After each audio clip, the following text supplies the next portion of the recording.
ओम सर्वमंगल मांगल्ये शिवे सर्वार्थ साधिके शरण्ये त्र्यंबके गौरी नारायणी नमोस्तुते जयंती मंगला काली भद्रकाली कपालिनी दुर्गा क्षमा शिवा धात्री स्वाहा स्वधा नमोस्तुते यस्मिन् सर्वं यतो सर्वं यः सर्वं सर्वतश्च यत् यश्च सर्वमयो नित्यं तस्मै सर्वात्मने नमः। ओम गुरुर्ब्रह्मा गुरुर्विष्णु गुरुदेवो महेश्वर गुरु साक्षात् परब्रह्म तस्मै श्री गुरुवे नमः। ओम भगवान के चरणारविंद में उपस्थित होकर हम नित्य प्रति भक्ति और शक्ति का दान मांगते हैं। भगवान की बड़ी कृपा होती है जब हमें सत्संग मिलता है, और उस सत्संग में सबसे ज़्यादा सुख की बात यह है कि बिनु सत्संग विवेक न होई। यह सत्संग हमें क्या दिलाता है? विवेक दिलाता है। और उसी विवेक के लिए ही भगवान कृष्ण अर्जुन पर कृपा कर रहे हैं। अर्जुन को कृपा से मिला है सत्संग। भगवान स्वयं उसे ब्रह्म विद्या और योग का उपदेश कर रहे हैं, और वेदव्यास जी की कृपा से, भगवान गणेश जी की कृपा से वो ज्ञान महाभारत में हमें प्राप्त हुआ, और आदि गुरु शंकराचार्य जी की कृपा से वो हम तक सुलभता से पहुंचा। ज्ञान बहुत है सारी दुनिया में, बहुत ज्ञान है, वेद हैं। वेदव्यास जी से पहले तो मैंने आपको कई बार बताया है, कहीं पर लिखित ज्ञान नहीं था। उन्होंने सब जगह का ज्ञान इकट्ठा करके, कंपाइल करके चारों वेदों में लिख दिया। वेदों के बाद उन्होंने उसको अलग अलग डिवाइड कर दिया, ब्राह्मण ग्रंथों में, पुराणों में, उपनिषदों में, सब प्रकार के ज्ञान को हर प्रकार के मनुष्य के पास पहुंचा दिया। उससे पहले वो ज्ञान केवल अपनी पीढ़ी के द्वारा अलग अलग व्यक्तियों को मिलता था, अपने नेक्स्ट जनरेशन को लोग देते थे, चाहे वो गुरु परंपरा से मिले, चाहे वो पिता पुत्र की परंपरा से मिले। और उसी ज्ञान के लिए जो अभी वेदव्यास से पहले, भगवान वेदव्यास के लिखने से पहले सब जगह अवेलेबल था वेद के रूप में, उसके लिए भगवान ने अर्जुन से कहा है। क्या कहा? ये 3 श्लोक बड़े ध्यान से समझने चाहिए। याम इमाम पुष्पिताम वाचम प्रवदन्त्य विपश्चित वेदवाद रताः पार्थ नान्यद अस्तिति वादिनः कामात्मानः स्वर्गपरा जन्म कर्म फल प्रदाम क्रिया विशेष बहुलाम भोग ऐश्वर्य गतिम प्रति भोग ऐश्वर्य प्रसक्तानाम तया प्रहत चेतसाम व्यवसायात्मिका बुद्धि समाधो न विधीयते। भगवान उसको कह रहे हैं कि मैं तुम्हें ब्रह्म विद्या बता रहा हूं, जिससे क्या प्राप्त होता है? समाधि। क्योंकि व्यवसायात्मिका बुद्धि के बारे में भगवान ने कहा कि व्यवसायात्मिका बुद्धि एके ह कुरु नंदन। तुम उस व्यवसायात्मिका बुद्धि को प्राप्त करो जिससे कि तुम्हारा मन क्या हो? एक जगह स्थिर हो जाए। लेकिन ये जो याम इमाम पुष्पिताम वाच और ये वेदवाद रत कहा, ये जो वेद है ना, वो क्या है? वो आपको अच्छे बुरे कर्म करने के लिए प्रेरित करता है। तुम अच्छे कर्म करोगे तुम्हें ये प्राप्त होगा, तुम ये कर्म करोगे ये बुरा कर्म है, इससे तुम्हें ये प्राप्त होगा। वहां इंटेंशन क्या है? कुछ ना कुछ प्राप्ति। और जहां कहीं कोई इंटेंशन है किसी कर्म के लिए, उसे ब्रह्म विद्या नहीं प्राप्त हो सकती, किसी भी तरह की इंटेंशन। इसीलिए भगवान ने कहा व्यवसायात्मिका बुद्धि समाधो न विधीयते। अगर तुम्हारी बुद्धि निश्चयात्मक नहीं होगी, व्यवसायात्मिक नहीं होगी, तुम उस समाधि को नहीं प्राप्त कर सकते। समाधि का अर्थ होता है समधि, जहां आपकी धी जो है, अंतःकरण जो है, बुद्धि मन और चित्त, वो सम हो जाए, बैलेंस्ड हो जाए। और ये जो वेद की बातें हैं वो कैसी हैं? याम इमाम पुष्पिताम वाचम, ये ऐसी बातें कही गई हैं जो पुष्पों जैसी हैं, फ्लावरी हैं, सुनने में बहुत आनंद आता है, बहुत सुंदर लगता है।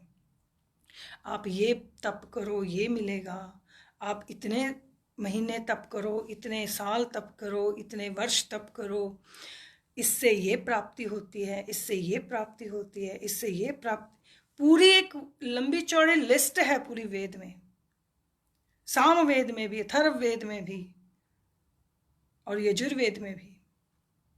इस तरह के व्रत से, इस तरह के तप से, इस तरह के यज्ञ से, इस तरह के मंत्र जप से ये चीजें आपको प्राप्त होंगी, पूरी लिस्ट है।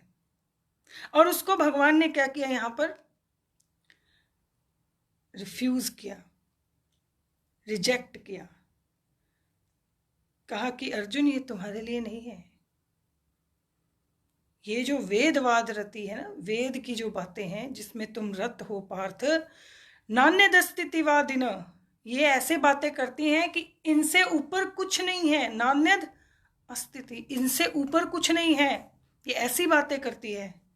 पर अविपश्चित, ये क्या है, अविपश्चित, तुम्हारा कल्याण नहीं करने वाली, तुम्हें उस योग के रास्ते पर नहीं ले जाने वाली। ये फूलों जैसी लगती तो है पर है नहीं। और ये किसके लिए है ये भी बताया, कामात्मान, ये धर्मात्मान नहीं है, ये कामात्मान है। धर्मात्मा कौन होता है, जिसका मन धर्म में लगा हो। तो अर्जुन तुम यहां पर बैठकर जो विलाप कर रहे हो वो कामात्मान है, वो धर्मात्मा का काम नहीं है। धर्मात्मा के रूप में तो तुम इस धर्म संग्राम में उपस्थित हुए हो।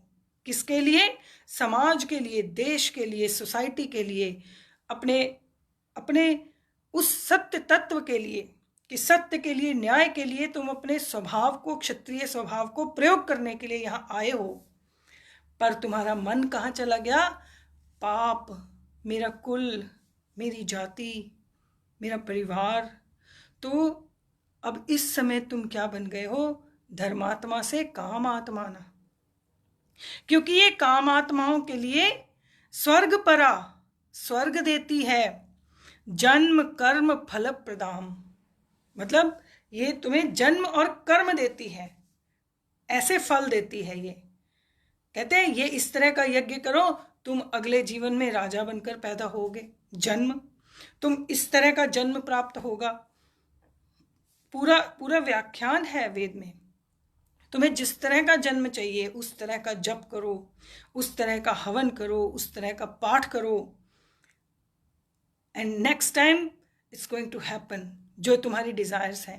और कुछ चीजें ऐसी हैं जो इसी जन्म में भी मिल सकती हैं, पर वो सब क्या है, क्रिया विशेष बहुलाम भोग ऐश्वर्य गतिम प्रति, वो भोग और ऐश्वर्य के लिए है।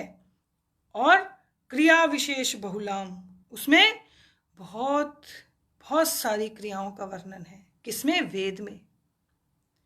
वेदवादरता, वेद में जो बातें हैं उसमें इतनी सारी क्रियाओं का वर्णन है कि तुम्हें भोग और ऐश्वर्य प्राप्त होंगे, तुम्हें स्वर्ग प्राप्त होगा, अपने मन पसंद का, अपने इच्छा से तुम अपने माता पिता चूज कर सकते हो, अपनी इच्छा से जन्म प्राप्त कर सकते हो, जहां जन्म प्राप्त करना चाहते हो, जैसे कर्म प्राप्त करना चाहते हो, वो सारी पूरी डिस्क्रिप्शन है।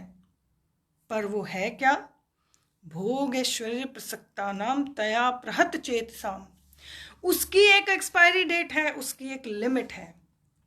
तुम स्वर्ग में चले जाओगे जो 36,000 वर्ष तुम वहां जी सकते हो, 36,000 ईयर्स, ठीक है।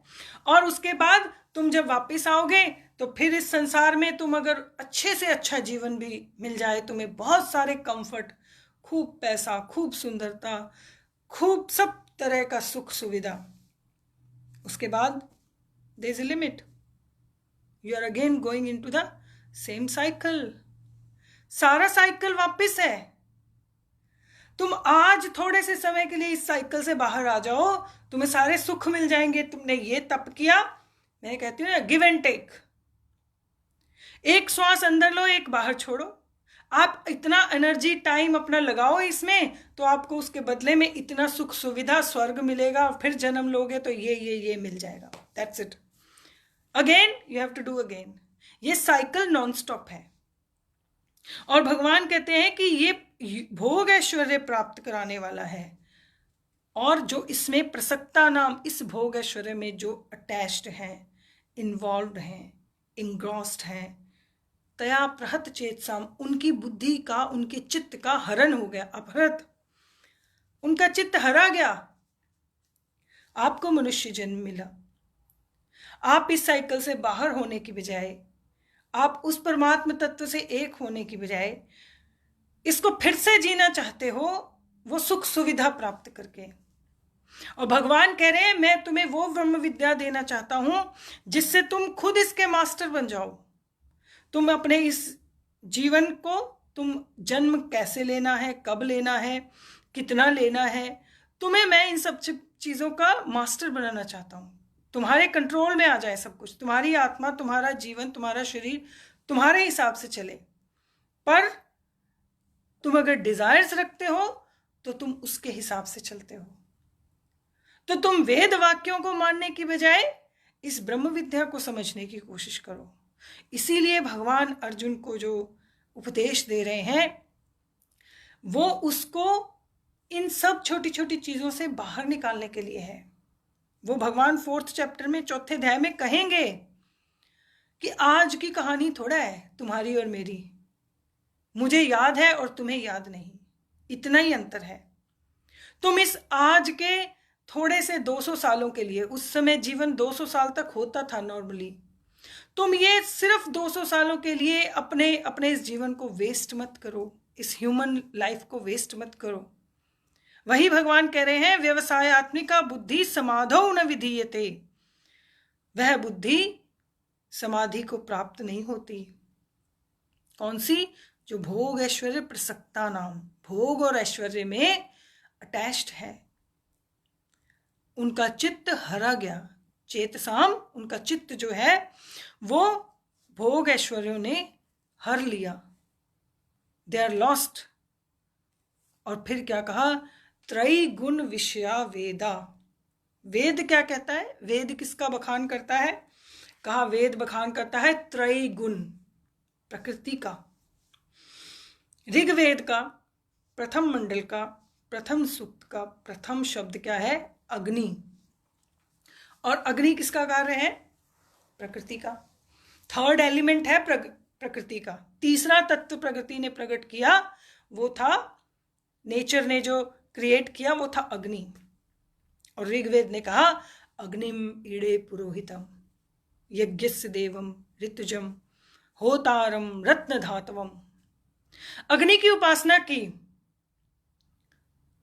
वरुण देवस्य देवम, अगले फिर सूक्त में वरुण, मतलब ऋग्वेद, यजुर्वेद, सामवेद, ये चारों वेद उपासना करते हैं किसकी? प्रकृति की।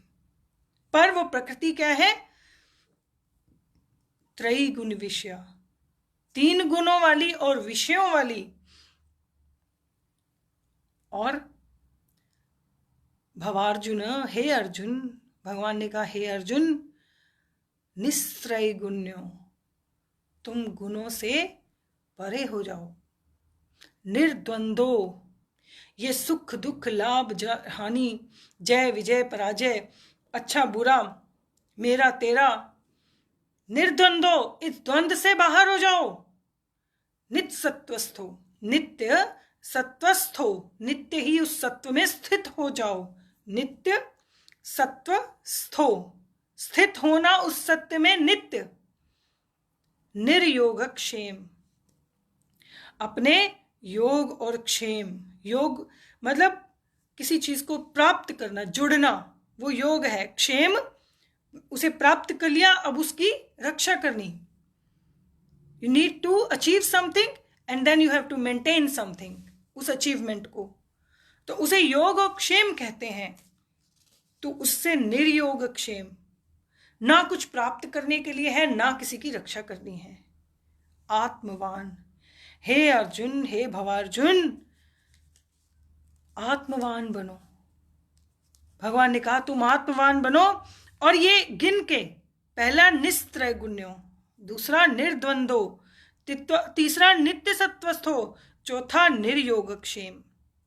ये चारों चीजें तुम अपने में स्थापित करो, इन तीनों गुणों से ऊपर हो जाओ। भगवान ने ये 14 चैप्टर यहां से शुरू होगा। भगवान ने हर चैप्टर की नींव एक बीज डाल दिया। दूसरे अध्याय में हर चैप्टर के लिए एक बीज है, हर अध्याय के लिए, और फिर हर श्लोक से वो अगला चैप्टर क्रिएट होगा।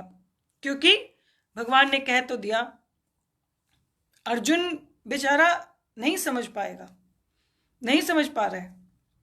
और वो क्या कहता है, अभी भगवान उसे कह रहे हैं यावान अर्थ उद्पाने। ये बहुत सुंदर बात है। इसको तो कहते हैं जैसे कि गांठ लगा लें किसी चीज को, हमारे पंजाबी में कहते हैं गांठ बांध लो इस बात को। ये वो गांठ बांधने वाली बात है। यावान अर्थ उद्पाने सर्वतः संप्लुतोदके, सर्वतः संप्लुतोदके, सब जगह जल जो है वो अवेलेबल है। झील में, जिसको कहते हैं लेक्स में, रिवर्स में, ओशन में, सब जगह जल मिल जाता है। वेल में, कुएं में, नलके में भी सब जगह जल आ रहा है। यावान अर्थ उद्पाने, यावान अर्थ मतलब हमारा जितना किसी से मतलब है, जितना हमें चाहिए। तावान सर्वेषु वेदेषु ब्राह्मणस्य विजानत, चाहे कितना भी जल अवेलेबल है सारी दुनिया में, कितना भी ज्ञान अवेलेबल है सारे वेदेषु ब्राह्मण, वेदों में चाहे कितना ही ज्ञान है, जैसे जलाशयों में कितना ही जल है। ये एग्जाम्पल है। तावान सर्वेषु, हमें तो विजानतः, जितने की आवश्यकता है उतने से ही मतलब है। अब मैं अपने घर में हजारों लीटर लाके क्या करूं? मुझे तो चाहिए दिन में 3 लीटर पानी, और हजारों लीटर पानी अपने घर में किस लिए लाना है? घर ही डूब जाएगा। दुनिया में बहुत जल है, 71% पानी है, जल है, लेकिन हमें नहीं चाहिए। वेदों में कितना ही ज्ञान है, सारे वेद ज्ञान से भरे पड़े हैं, सारे दुनिया में ब्राह्मण ग्रंथ, उपनिषद, सब जगह ज्ञान है। ब्राह्मणस्य विजानत, पर विजानत यावान अर्थ, जितने में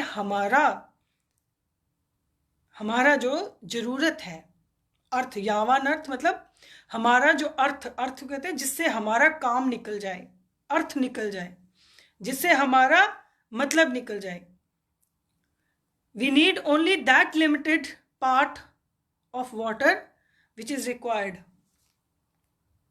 इसीलिए हमें इस सारे वेदेषु ब्राह्मण संप्लुतोदके, हमें ये वेदों के सारे ज्ञान और ये सब जगह जो जल है उससे कोई प्रयोजन नहीं, उससे कोई लेना देना नहीं।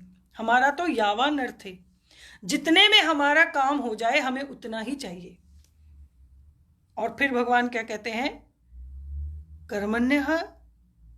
कर्मण्यवाधिकारः ते मा फलेषु कदाचन मा कर्म फल हेतुर्भु मा ते संगोस्त्व अकर्मणि।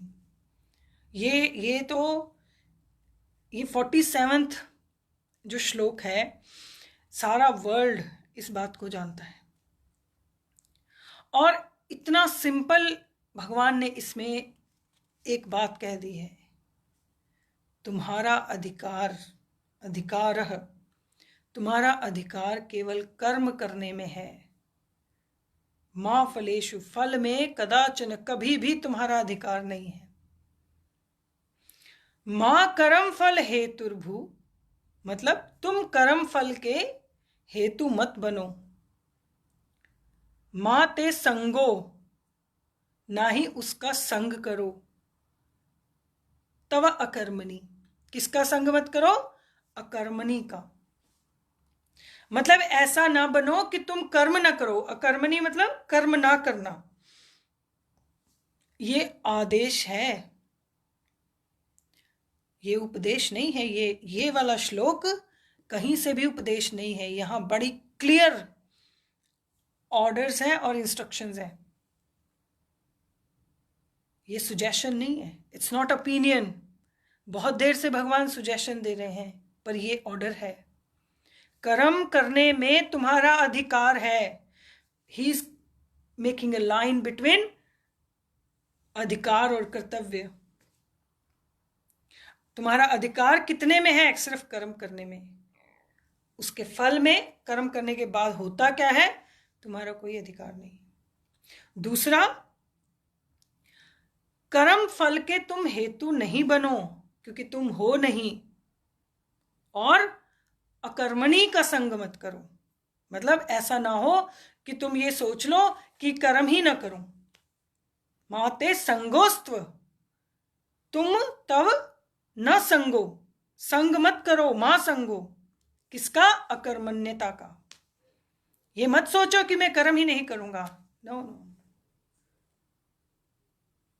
कुछ लोग कहते हैं कि भगवान ने कर्म ना करने के लिए कहा है, कर्म का त्याग करने के लिए कहा है। कर्म का त्याग कहीं भी नहीं है, कर्म के फल का त्याग है। और फल का त्याग कहाँ से है, ये सोचना है। अगर आपने कुछ कार्य किया, उसके बदले में आपको कुछ मिला, तो भगवान ने ये नहीं कहा कि उसको मत लो। यहाँ से, ये बुद्धि से जो कुछ भी त्यागा जाता है, वो बुद्धि से त्यागा जाता है। आप शरीर से तो बहुत कुछ त्याग ही नहीं सकते। और भगवान अभी एक्सप्लेन करेंगे एक चैप्टर में कि कर्म, विकर्म, अकर्म, ये सारे हैं क्या। कर्म तो तुम न ही कश्चित क्षणमपि जातु अतिष्ठित कर्मकृत, तुम एक क्षण भी बिना कर्म किए नहीं रह सकते। अगर तुम जागृत अवस्था में हो तो तुम कुछ न कुछ, शरीर से कोई क्रिया ना करो तो भी ये शरीर ब्रीद कर रहा है, आपके सारे अंग कार्य कर रहे हैं। और इन सब को छोड़ो, आपका मन, आपका चित्त, आपकी बुद्धि, they are always doing something, they are thinking about something, they are saying something, even if you are not saying any word, but you are going on. और सबसे बड़ी बात, आप अगर स्वप्न में चले जाओ तो वहां भी आप कुछ न कुछ कर रहे हो। और अगर आप सुषुप्ति में चले जाओ, वहां भी कोई एक बैठा है जो इस बात को अनुभव कर रहा है कि आप सुख से सो रहे हो। अपने होने का जो एग्जिस्टेंस का एक एहसास है, अनुभव है, फीलिंग है, it's there because you are feeling it. आप एक भी क्षण के लिए बिना कर्म के नहीं हो, तो आप अकर्मण्य नहीं हो सकते, अकर्मणी नहीं हो सकते। और ये सोचो भी मत, भगवान कह रहे हैं माते संगोस्त्व कर्मणि, डोंट थिंक अबाउट इट। और मां कर्म फल हेतु, ऊपर वाला सबको समझ आता है बड़े आराम से। कर्म करने में तुम्हारा अधिकार नहीं है, कर्म के फल की इच्छा मत कर। लेकिन ये नीचे वाले समझने की कोशिश करो, मां कर्म फल हेतुर भू।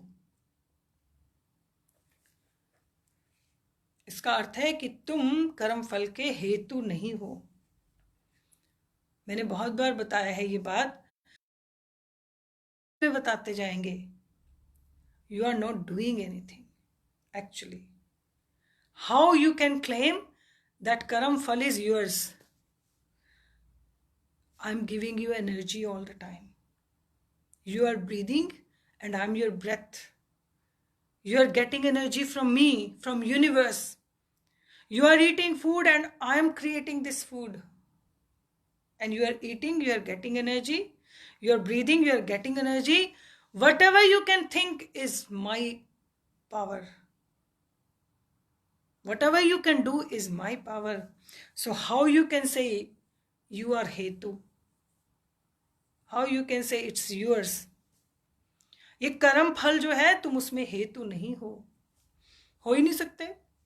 ध्यान से बैठ के सोचो, इसको स्वाध्याय करो, इस श्लोक का स्वाध्याय करो आराम से बैठ के अंधेरे में, साइलेंस में, कि जो कुछ हमारे पास है, जो कुछ भी आप जितना भी ज्ञान रखते हैं किसी भी तरह का, और उसके बदले में आपको जो कुछ भी प्राप्त होता है, जितनी भी एनर्जी है, उसके बदले में जो कुछ भी मिलता है, इट्स नॉट यूर्स। आप उसमें हेतु नहीं है। और लेकिन अकर्मण्य भी नहीं बनना है। You have to do. तुम्हारा अधिकार कर्मण्यवाधिकार रहते, तुम्हारा अधिकार है कर्म करना, इसलिए जिस चीज में अधिकार है वो तो करना ही चाहिए। पर उसके करने पर क्या मिलने वाला है, क्या होगा, it's not up to you. तो ये भगवान का बहुत बड़ी इंस्ट्रक्शन है, ऑर्डर है। And if we can follow it, एक भी श्लोक को अगर ध्यान से हम फॉलो करें ना लाइफ में, एक भी, केवल एक चूज कर लो 700 में से, तो वो आपको जीवन के सही रास्ते तक ले जाता है, अंत तक। और बहुत बहुत इंपॉर्टेंट है कि as a human being we are very lucky कि हम इस जन्म में इस ऐसी ब्रह्म विद्या को प्राप्त करने के लिए, समझने के लिए प्रयत्न कर रहे हैं। क्योंकि हमारा अधिकार तो कर्म में ही है केवल। वो प्राप्त होगी नहीं होगी या क्या होगा, वी डोंट नो, पर हम उसके लिए कर्म कर रहे हैं और उसमें हमारा अधिकार भी है। इसीलिए मनसा वाचा और कर्मणा, कर्म को करना चाहिए। जहां कर्म नहीं कर सकते वहां शरीर से कर्म नहीं कर सकते, मन से कर लो। मन से नहीं कर सकते, शब्दों से कर लो। किसी भी तरह से सत्कर्म को करते रहना चाहिए, क्योंकि एटलीस्ट हमें भगवान ने अधिकार दिया है। तो जहां हमारा अधिकार है हम वो तो करें। जहां नहीं कहीं जा सकते, नहीं कुछ कर सकते, वहां मन से चले जाओ, मन से कर लो। अच्छा संकल्प कर लो कि हे प्रभु, वहां मैं तो नहीं कर सकता, आप ही कर लें। संकल्प में बड़ी शक्ति है। तो भगवान कह रहे हैं आपका अधिकार है कर्म में, तो इसीलिए अपने अधिकार का अच्छे से प्रयोग करो। मन से, वाणी से, कर्म से जो कुछ कर सकते हो उसको करो, लेकिन कर्म फल की चिंता मत करो, क्योंकि आप उसमें हेतु ही नहीं हो। भगवान ने हेतु ही कहा, माँ कर्म फल हेतुर्भु, तुम कर्म फल के हेतु मत बनो। इसलिए भगवान से यही प्रार्थना है कि सभी के जीवन में सत्कर्म हो और वो उस कर्म को करते हुए उसकी प्राप्ति करे। हरि ओम तत्सत।